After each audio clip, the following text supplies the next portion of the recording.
Hi guys, sorry for keeping you waiting. Here is another TsukiHina series entitled Summerland. Enjoy! Disclaimer: I do not own the haiku characters that are to be used in this story. Photos or covers were picked from Google. Credits to the owner. Content warning: this series have mentioned suicide, so if you're uncomfortable with it, you know what to do.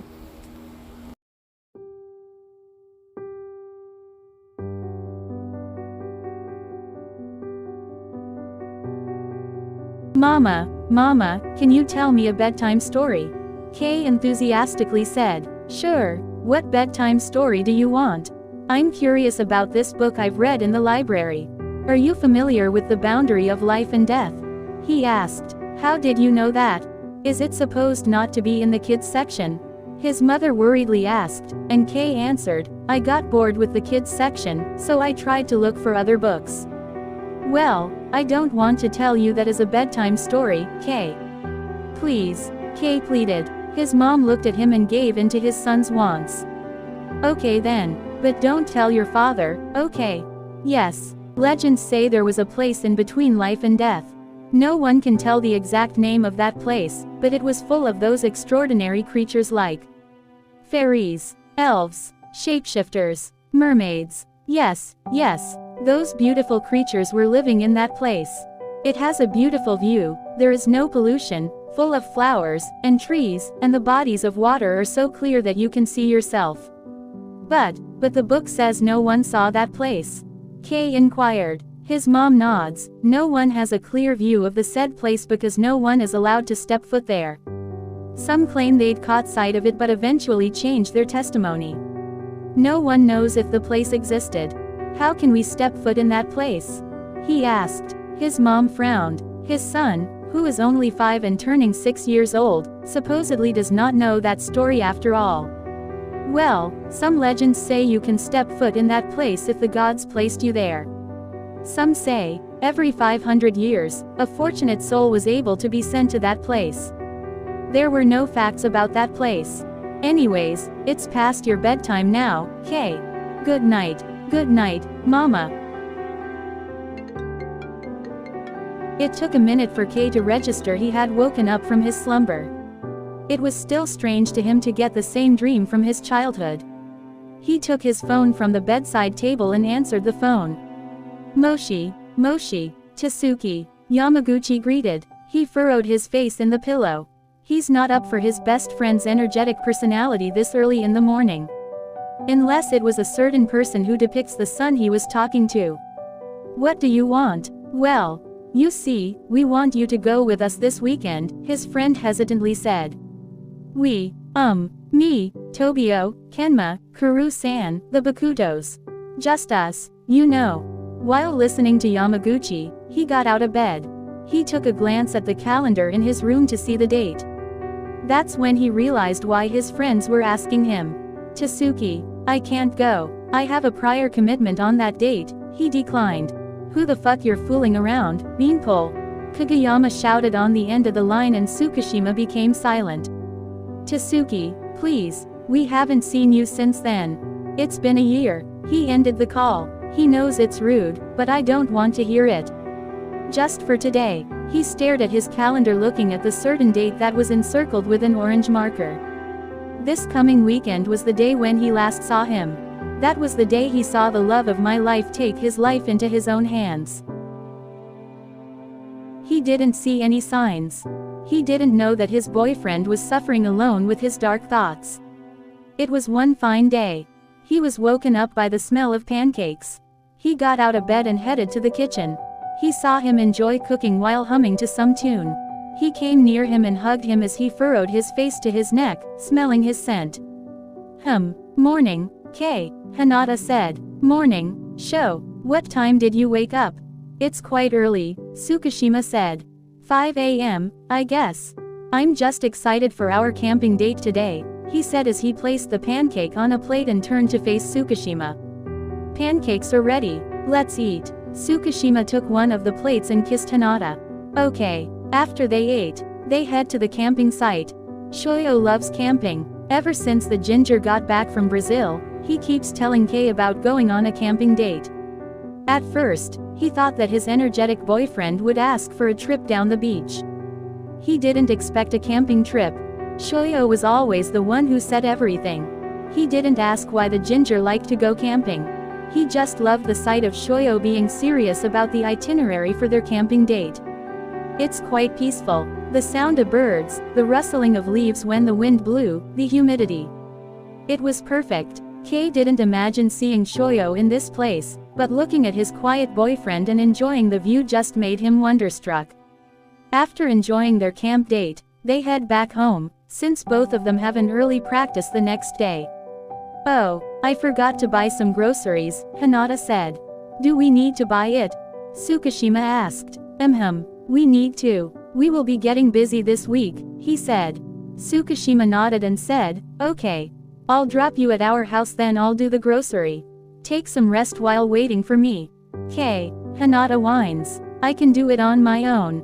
You can drop me at the grocery store, then head home and wait for me instead." "No arguments. I'll be the one to buy the groceries, since if you are the one to do it, you'll buy more than what's on the list," TsukiHina nonchalantly said. Defeated, Hinata pouted and said, "Okay." Kei dropped Shoyo at their house and headed to the grocery to buy all their necessities for the next week. When he returned home, the house was eerily silent. Aside from the turned-on TV, there is no other sound that can be heard. "Tadaima." He waited for a response, but he didn't receive anything. He put the groceries on the counter in their kitchen and headed to the bedroom. "Sho, are you asleep?" He opened the door to their shared bedroom and saw that Shoyo was sleeping, facing his back from the door. "Sho." He approached Shoyo and he tried to wake him up to no avail. That's when he notices that there is an empty bottle of pills in the bed. "Sho," he frantically said while shaking Hinata's body. "Sho, wake up." He took his phone out and dialed the emergency number.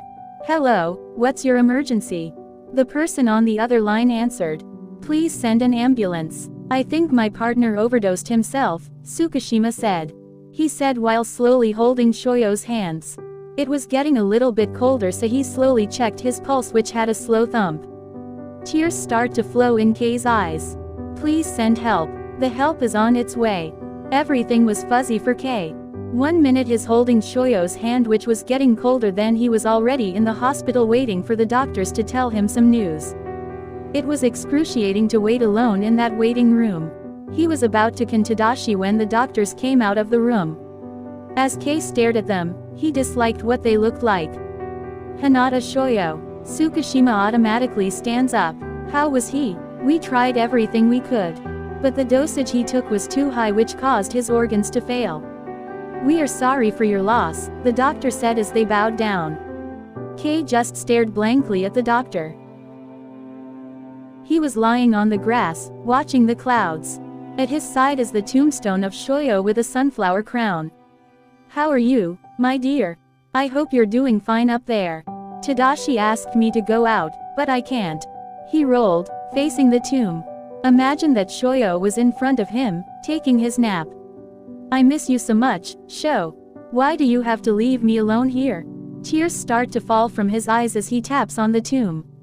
He tries to remember the feeling of his lover's shoulder against his palm as he taps on the grass. "Tsuki," Yamaguchi gently said to get the latter's attention. TsukiHina sat up, wiped his tears, and looked at the newcomer. "Oi." He put some flowers on the tombstone and greeted, "Hi, Shoyo." "Where is Kageyama?" TsukiHina asked. "He's waiting in the car." "Still a coward, huh?" TsukiHina chuckles. Yamaguchi stared at his best friend and said, "Sho, I'm begging you. Please help me drag this idiot out of his shell." TsukiHina was quite offended by his friend's comment, and so he glared at him. Out of nowhere, Bakuto-san, or let's just call him Kotaro-san since he's already married to Keiji, Kuru-san popped up and carried TsukiHina out of the place. "Shoyo-kun, let us borrow your boyfriend for a while, okay?" Kuru-san said. "Hey, put me down," TsukiHina shouted. "Nope, not gonna happen," Kotaro-san said. They carried Kei and were thrown into the back seat where Kageyama and Keiji were waiting. "Hello TsukiHina. Nice to see you again," Keiji-san greeted him. TsukiHina ignored Keiji-san's greeting.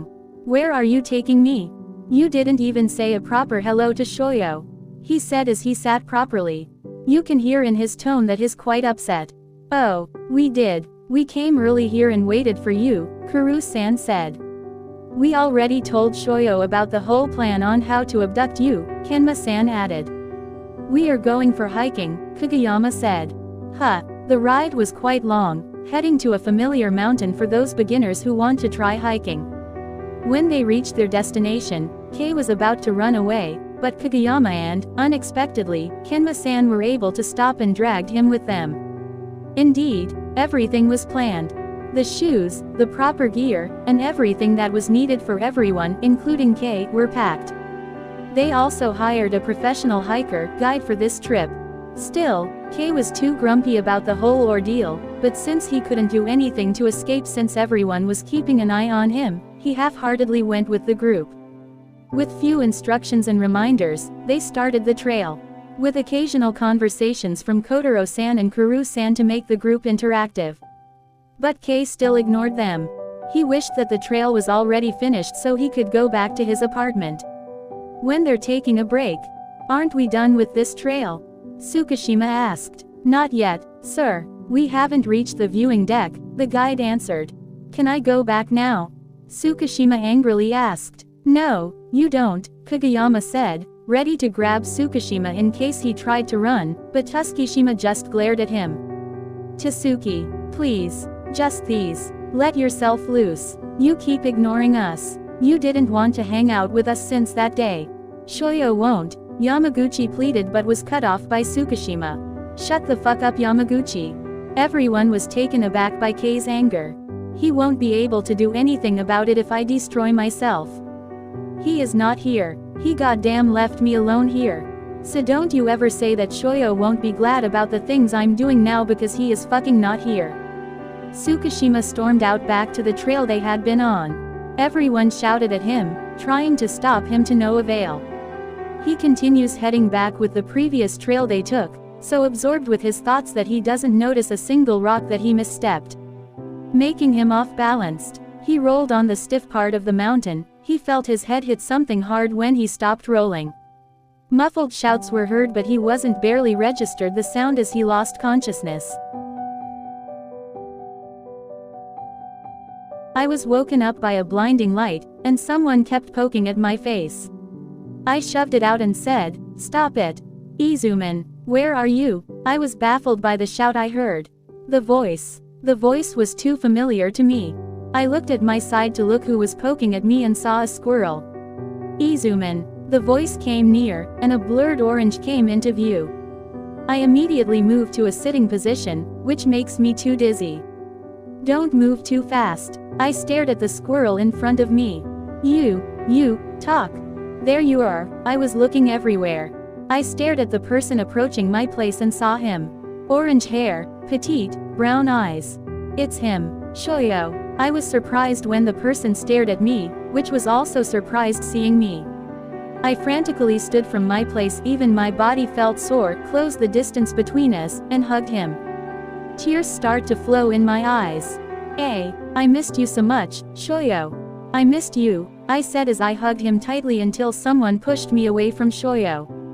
Hey, stop hugging Sho-chan. I blinked twice before it registered to me that Izumi-kun was here. Wait. It's just the talking squirrel, and Shoyo was here earlier. Did I hit my head that hard? I thought. That's when I realized that Izumi-kun has ears and a tail that resembles the squirrel. Izumi-kun, I asked. How did you know my name? Izumi-kun irritatedly asked. Did you give him your name? Shoyo asked. Izumi-kun immediately said, No, I don't. Shoyo looked at me and asked, How did you know our name? I haven't seen you here before. Shoyo, it's me, Kei. Your boyfriend, I frantically said. I stared at Shoyo. I was hopeful that he would recognize me, but he didn't. Boyfriend? What's the boyfriend? He confusingly asked. I didn't answer his question.